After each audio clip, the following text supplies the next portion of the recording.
peau, dans son cœur, parce que c'est comme ça qu'on peut aider les autres. Donner la bonne humeur, la lumière à la fin du tunnel pour tout le monde. Et c'est maintenant l'heure de notre traditionnel questionnaire du Paris des Arts. C'était chez ma copine Badia quand j'étais au collège. Elle habitait pas très loin de la gare de Lyon. On regardait les trains passer et on se disait que la vie était vraiment très belle. J'aime beaucoup flâner dans les marchés.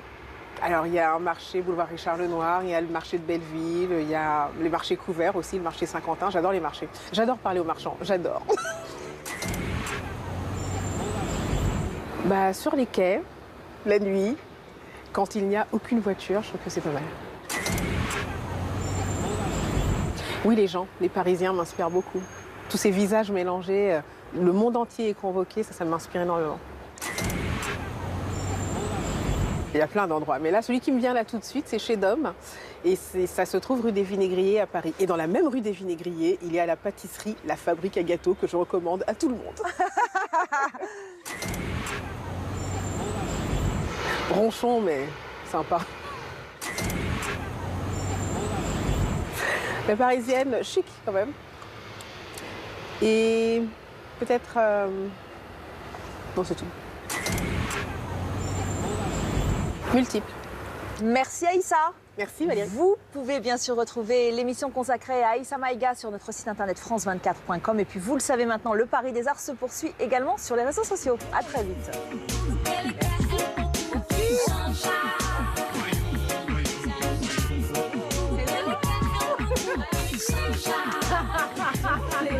Nasce ela falando sozinho, cansado com o rosto abatido. Fica rezando que o guarda tá no...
Au quotidien, une main peut contenir et transmettre plusieurs milliers de microbes. Face à la grippe, 3 gestes simples pour limiter les risques de transmission. Lavez-vous les mains plusieurs fois par jour avec du savon ou une solution hydroalcoolique. Utilisez un mouchoir en papier pour éternuer ou tousser. Jetez vos mouchoirs usagés dans une poubelle, puis lavez-vous les mains.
Il est 6h, je sais, c'est extrêmement tôt. Nous sommes lundi, c'est le début de la semaine. Oui, mais faut y aller et sourire. Merci France 24 de nous avoir accompagnés durant toute la nuit. C'est l'équipe de la matinale de France Info qui prend le relais. Et on commence par un journal avec un rendez-vous très important avec Karine Bastrégis.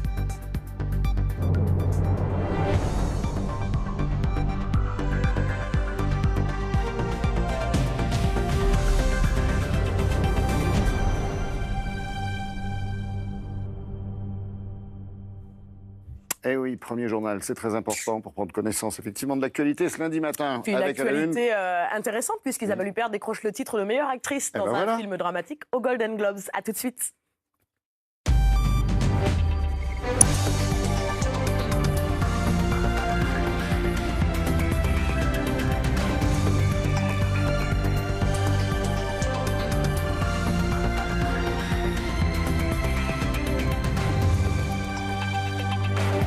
Il est 6h, bonjour et bon réveil sur France Info.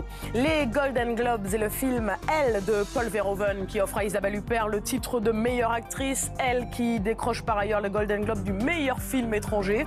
Palmarès à suivre avec Claire Sicard. C'est un document France Info que vous allez découvrir dans ce journal. Le président syrien Bachar el-Assad qui s'exprime face à un média français et évoque notamment la candidature de François Fillon à la présidentielle. Et puis ce sont des images tournées en caméra cachée par une association de défense des animaux, tournées dans 6 élevages français. Des vidéos accablantes d'abattoirs de Vison. Plus d'informations à suivre avec Anaïs Furtad. Isabelle Huppert décroche donc le Golden Globe de la meilleure actrice dans un film dramatique pour son rôle dans le film Elle de Paul Verhoeven. L'actrice française qui incarne une femme violée dans cette œuvre qui, par ailleurs, je vous le disais, remporte aussi le Golden Globe du meilleur film étranger. Palmarès avec Claire Sicard. Et le Golden Globe est attribué à Isabelle Huppert. C'est le sacre pour Isabelle Huppert. L'actrice de 63 ans vient de conquérir Hollywood.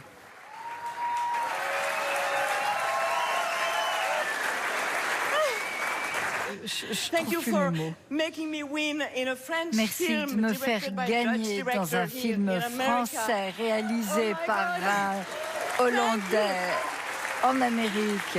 Merci. Quelques minutes plus tôt, le film Elle, dont elle tient le rôle principal, recevait le premier Golden Globe français de la soirée. Paul Verhoeven, le réalisateur, fait l'éloge de son actrice principale et conclut par un « je t'aime » répété 3 fois. Je crois que ça a été génial de travailler avec toi. Tu es génial. Je t'adore. Je t'adore, je t'adore. La cérémonie, animée par le présentateur et humoriste Jimmy Fallon, a également sacré la comédie musicale La La Land, qui rafle 4 prix. Meilleure musique originale, meilleure chanson, meilleur acteur dans une comédie ou comédie musicale pour Ryan Gosling et meilleur scénario pour Damien Chazelle. Le film Elle représente également la France aux Oscars, dont les nominations seront annoncées le 24 janvier. Allez, on bascule vers une réalité beaucoup moins réjouissante. C'était il y a 2 ans, jour pour jour, le 9 janvier 2015, la France se réveillait encore en alerte. Après Charlie Hebdo, après l'assassinat d'une policière à Montrouge, les frères Kouachi et Amédi Koulibaly n'avaient toujours pas été neutralisés des otages, de la tension. Retour sur les faits avec Mathilde Gracia. 9 janvier 2015, la France se réveille en état d'alerte. La traque se poursuit. Les frères Kouachi, identifiés comme les terroristes de Charlie Hebdo, sont toujours en fuite. Vers 8 heures, ils sont repérés près de Dammartin-en-Gohelle, en Seine-et-Marne. Très vite, ils se retranchent dans cette imprimerie. La ville est bouclée, les écoles évacuées. Alors que tous les yeux sont rivés sur cette zone industrielle, des coups de feu éclatent dans l'est de Paris. Il est 13 heures. C'est une prise d'otage dans l'hypercachère de la porte de Vincennes. Les enquêteurs identifient le terroriste Amédi Koulibaly, délinquant multirécidiviste. La veille, c'est lui qui avait tué la policière Clarissa Jean-Philippe à Montrouge. Et surtout, il connaît les frères Kouachi. Vers 17 heures, ces derniers sortent de l'imprimerie. Ils mitraillent et sont finalement abattus par le GIGN. Dans le même temps, l'assaut est donné porte de Vincennes. Hamidi Koulibaly est abattu.